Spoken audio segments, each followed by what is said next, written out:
I really love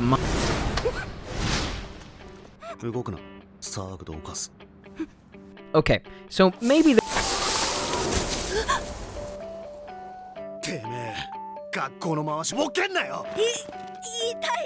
Alright, but if we can...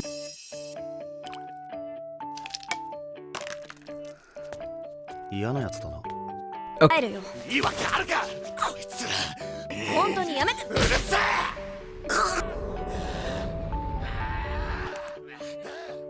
あんたなんかいなくなれ。Okay, listen. The anime you're seeing right now is a little-known anime called My Little Monster, a shoujo romance series. In fact, the 4th most popular shoujo anime of all time, at least according to AniList. So, not really that little of a series. I'm sure that some of you have heard of it. I hope that many of you have. Deranged beast-like delinquent and straight-A's serious student cross paths and fall in love.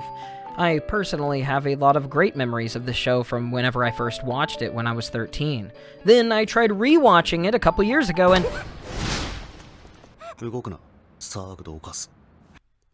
Yeah, that part was, a don't face your heroes type moment. Like, sometimes fond memories are best left to the past. But giving it another chance about a year ago and pushing through that first episode, Tonari no Kaibutsukun, My Little Monster, is actually still a fantastic series.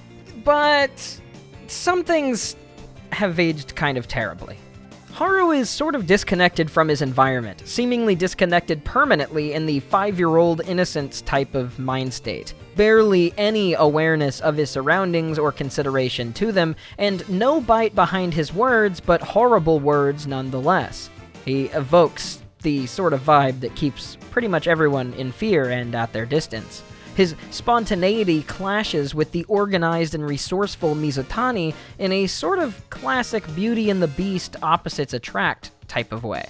Some stuff has aged really bad though, and not like it was exactly appropriate in the first place, but with the current care to ensure the importance of people's consent not being undermined, as we should emphasize, it makes some of the early moments really hard, at least for me, to like Haru. Like, there's really no way to frame an excuse for his actions. And the punching and the drink thing, Mizutani mainly writes it off as his own airheaded himboisms and not being intentional, but luckily as the series goes on, the toxic, unexcusable outcroppings almost end entirely. Past the first episode, I can't even think of anything properly egregious either, except maybe one other part that we'll get to later that has aged poorly. But it begs to ask, why? Why was this used to grab the attention of a viewer and of a reader? Series have a hard time fighting to stay above the water, to prove some sort of enticing mechanic or twist on a classically beloved trope, and to an extent, I think that's actually what this is meaning to do, even if it definitely comes across pretty off-putting. There's sort of a long-standing trope of the beast being tamed in shoujo and other romance literature aimed at women that goes back for hundreds of years pretty much all across the globe. While many shonen romances are about a fairly agreeable, some might say bland, male MC trying to woo and get the girl despite his pathetic nature, or not feel outsmarted or undermined in some sort of way in his masculinity, many shoujo center on bringing out the inner good in an otherwise toxic person. I think it's not too controversial to point out that trend. The romantic idea that you see the good that's deep down even when others don't, and that you can sort of fix them. The twist on this that I think makes My Little Monster so engaging, though, is that he doesn't become good due to her endless charm or the power of love or anything, really.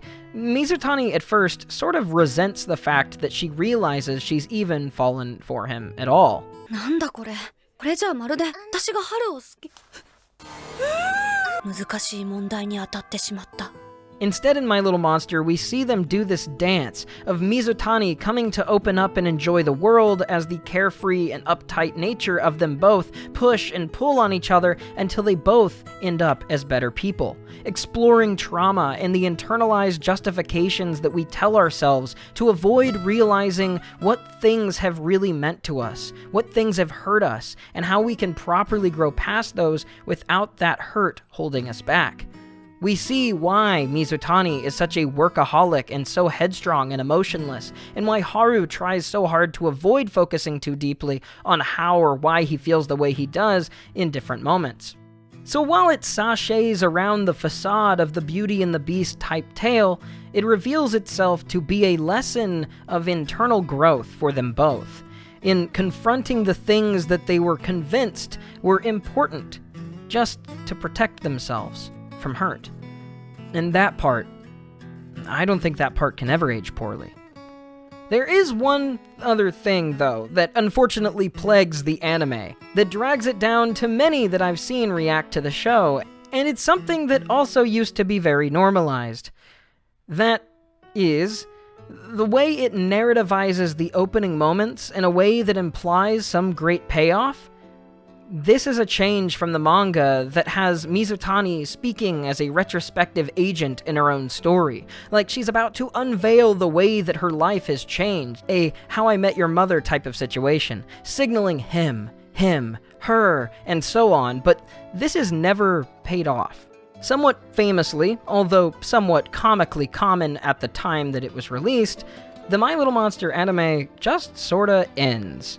No huge revelation sets things forward on a good, vague ending note. In fact, the place it cuts off is near the beginning of a few character arcs. They basically introduce the struggles and don't resolve any of them. The show is seemingly just kicking up its feet into a sprint, and then you see him, her again, and you think, what part of that was the significant change? Of course, this all comes from the fact that the anime only got a single one-core season, that's 13 episodes, and another small OVA.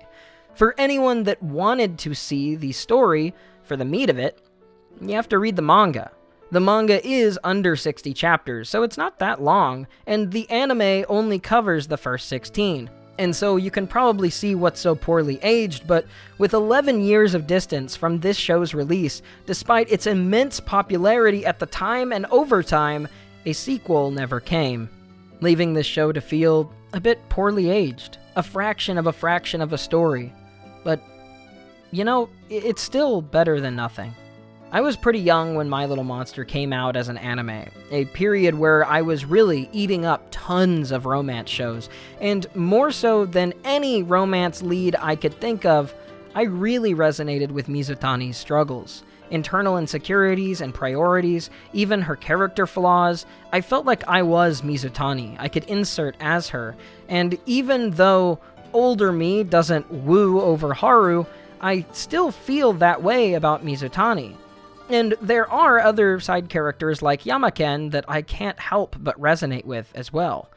I guess my point is, this anime has some elements that have aged terribly, and I can understand why some people would be put off. But please don't drop it, or write it off. I promise it has a good heart, and the manga is one that I hold dear too. If you really like romance, but you haven't braved the waters into shoujo for some reason yet, I think it's also a good series that can help you take that jump, whether you're a guy or a girl, but I'm sure more guys have probably failed to take that jump than girls have. There are sets of narrative tropes, both bad and good, that definitely mark differences between the average shonen-aimed romance and more shoujo-aimed ones, but I think if you mainly care about central character dynamics and people being cute and getting together and likable protagonists and whatever, liking one should never inhibit you from liking the other. This is one that I personally think can appeal to everyone, if you ignore some of the poorly aged parts at the start. Thank you for watching my video. Oh gosh, look at my face. Yeah, I know, I'm terrified too. I'm not sure how noticeable this is, but I've actually lost 40 pounds since the last time I showed myself in a video, and I'm continuing to do great. I'm going to the gym, I'm eating well. It's a really nice time. I also wanted to maybe experiment doing this sort of thing at the end of videos whenever I update you guys on things in the future, because I feel like it's more personable if you can actually see the person that's sweating and dying every single day to try to get these videos out all by myself. So, transitioning then, I'm sure you've realized the big boost in content, and I really appreciate the people who keep making this job a possibility for me, my patrons. Thank you especially to Daniel Frausing, Zioma, Benny, Yongsuk Chong, Rob Paulson, and everyone you see now on the screen, as well as all my Twitch supporters. If you would like to join my Twitch and hang out and send a donation, you can go through PayPal or Twitch or whatever you want to do. I hope you enjoy the videos. Please leave a like and a comment. And of course, I will see you again sometime very soon. Thank you.